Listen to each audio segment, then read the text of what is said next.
From the time I was very young, I was influenced by my family to believe in the existence of God.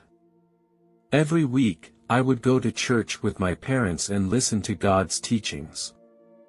My parents taught me to respect my elders. They also taught me to help those who are in trouble. I have never touched illegal drugs because I understand the dangers of drugs to one's physical and mental health as well as to society. I know that as a Christian, I have a responsibility to protect myself and others from harm. When I was 19 years old, I tried alcohol, but I soon realized it wasn't for me. I was repulsed by the taste. I also understood that alcohol was potentially harmful to the human body. As a result, I decided to give up drinking to keep myself sober and healthy. My greatest hobby is fishing and hunting with friends. When I was 20 years old, I got my first job as an apprentice in an auto repair shop. This job was both an opportunity and a challenge for me. While saving the money I earned, I worked hard to learn auto repair skills and continue to improve my professionalism. From simple maintenance to complex engine troubleshooting, I tried to do my best. I dream of owning my own auto repair shop one day. Although this job is very hard, I know it is the only way to realize my dream. I had to rely on my own efforts to change my fate. After 4 years of hard work, I finally realized my dream. With the support of my friends, we opened a garage together. This was an important moment in my life and I felt proud and satisfied.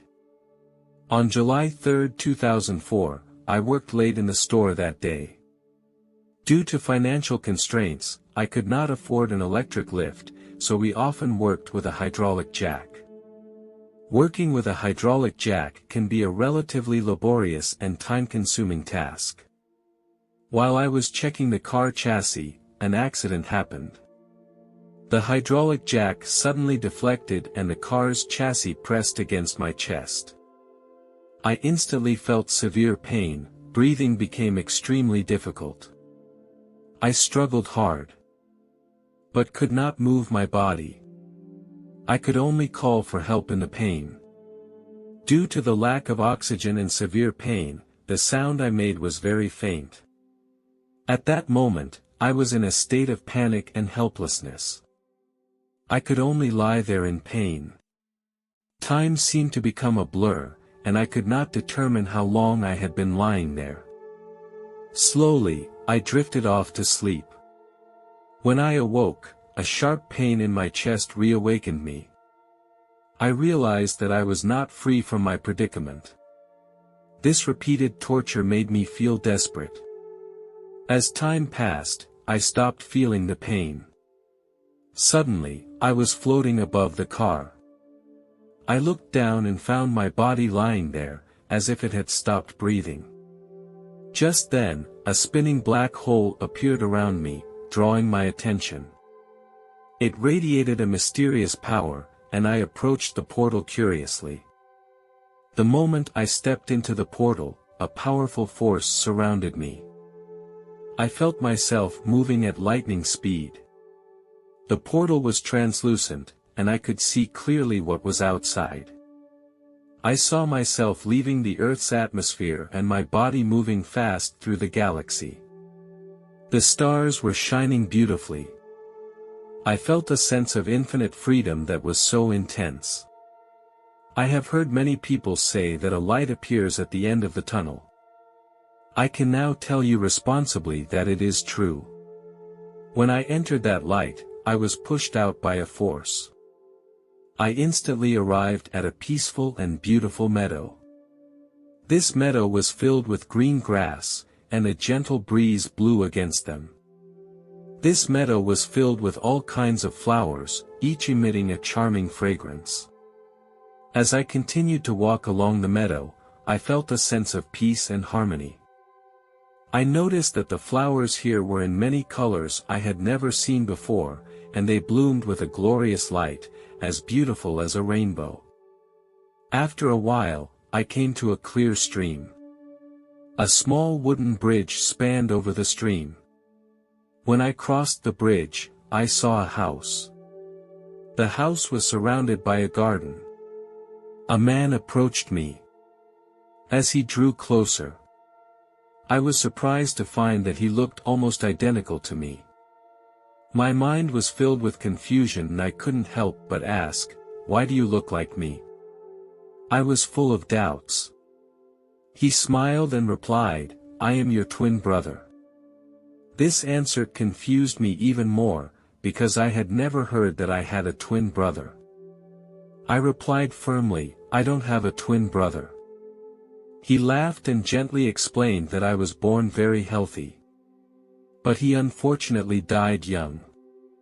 I was shocked to hear this news. He invited me to come with him to his home. I felt his warmth and sincerity, so I followed him into the house. When I entered the house, I found it very cozy. There were several beautiful landscape paintings hanging on the wall.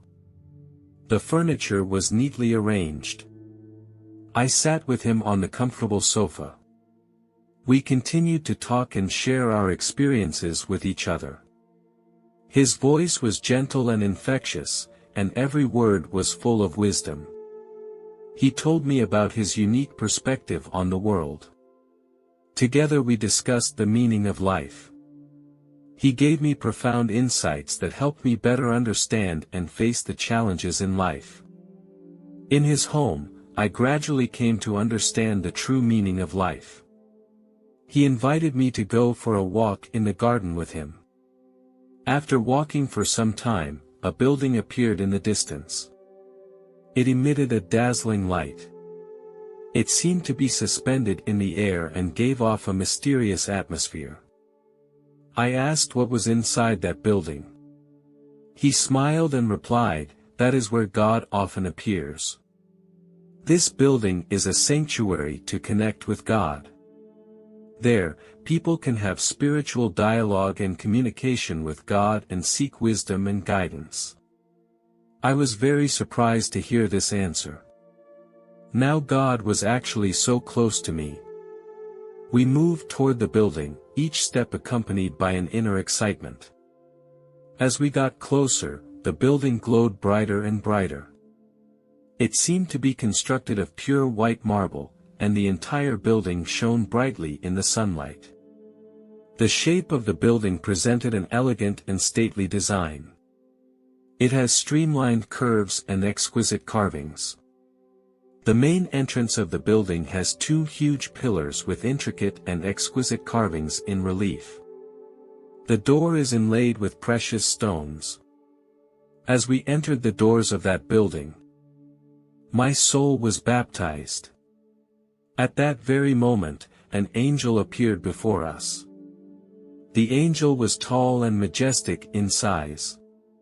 Her wings seemed to be woven of pure light. Each feather shone with a silvery glow. The angel wore a long, white robe that fluttered gently.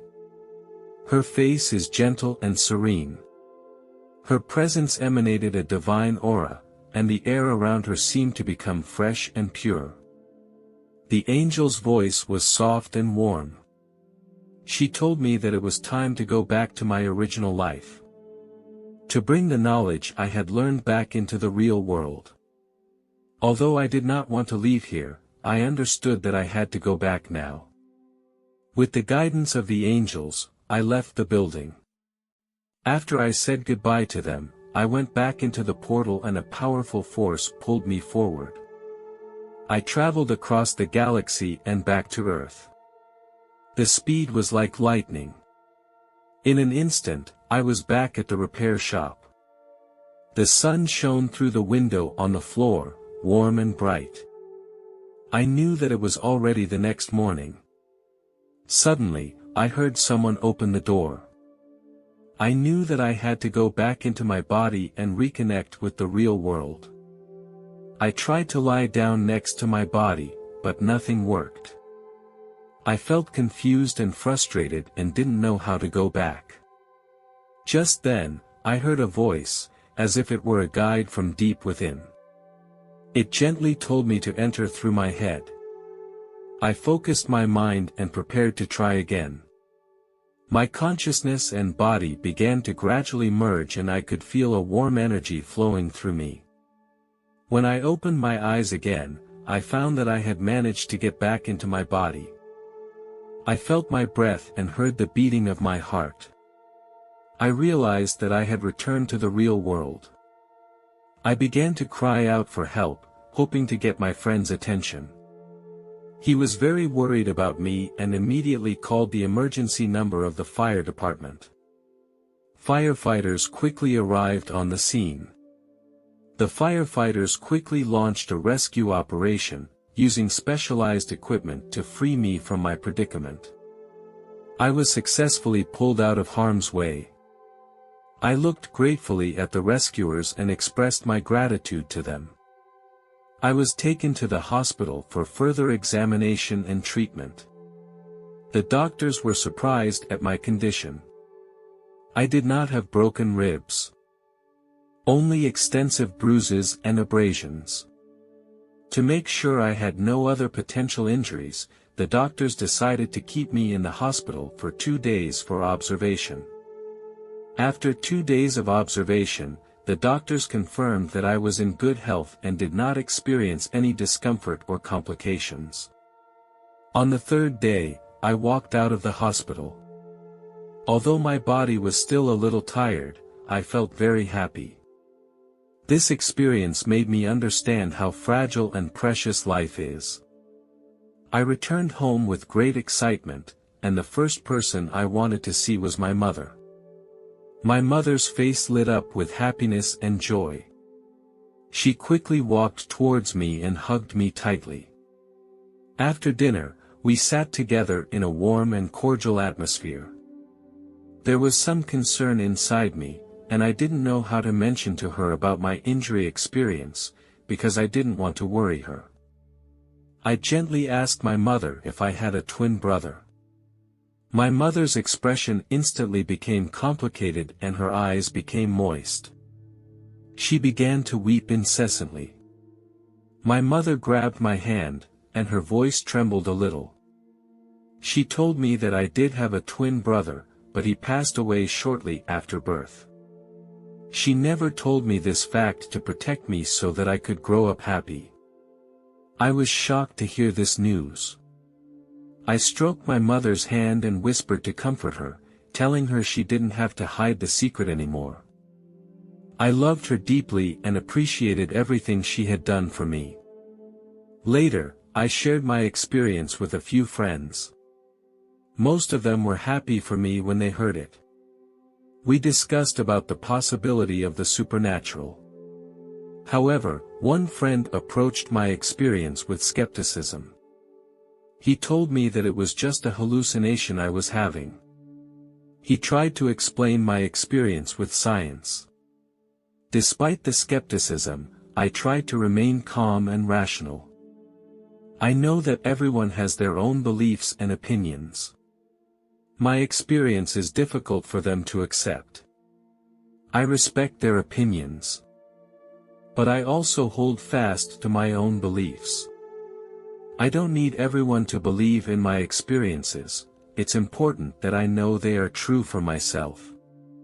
My experiences have changed my perception of life. I decided to keep this experience within myself and use it to inspire and remind myself. Everyone has their own beliefs and opinions, and we can respect and understand each other.